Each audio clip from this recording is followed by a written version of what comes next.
Adam Michael Cox. Adam is a clinical hypnotherapist. He specializes in addictions. I believe you've treated people who come to you and say they're addicted to social media, Adam. How much time do these people spend on social media that they need help?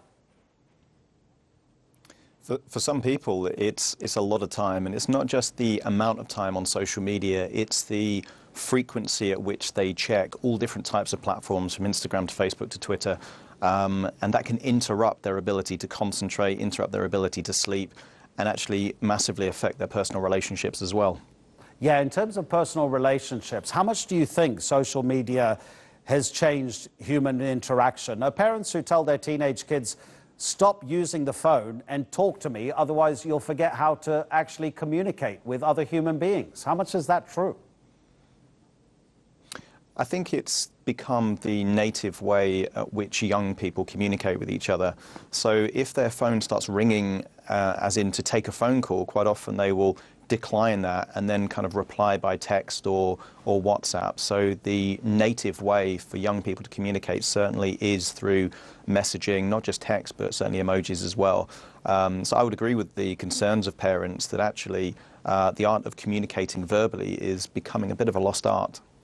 And especially for younger people, because let's consider or believe that maybe older people are a bit more cynical about the real world.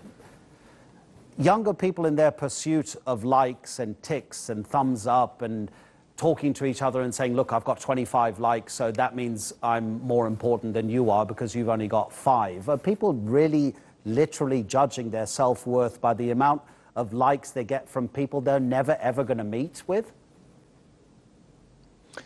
They are indeed. I mean, it works in two different psychological ways. One is the point of validation.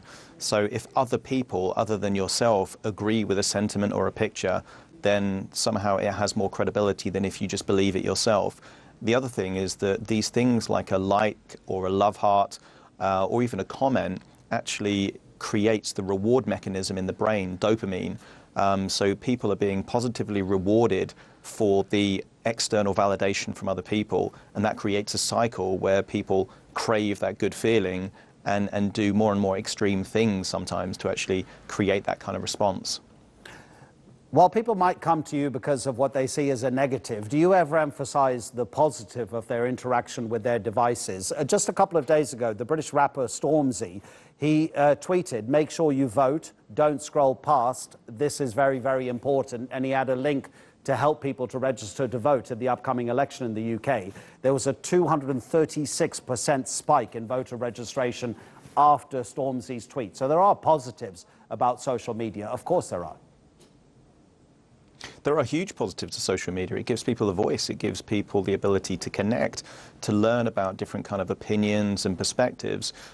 It's really only a problem if it is used to really determine how people feel about themselves, you know, and as humans we naturally compare ourselves to other people, but when you consistently compare yourself with other people without appreciating that social media is a censored, deliberate perspective, almost like a forced perception of how people are, that can actually create feelings of negative self-worth. So of course there are positives.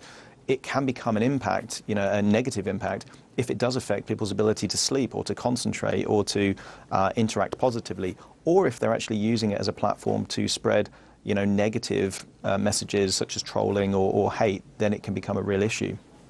Adam, really interesting. Thank you so much for coming into our London studio and spending time with us on the News Hour. That's Adam Michael Cox, a clinical hypnotherapist who specializes in addictions. Just a few days ago, the WHO said that so many adolescents are spending time on their devices that they're becoming more and more unhealthy.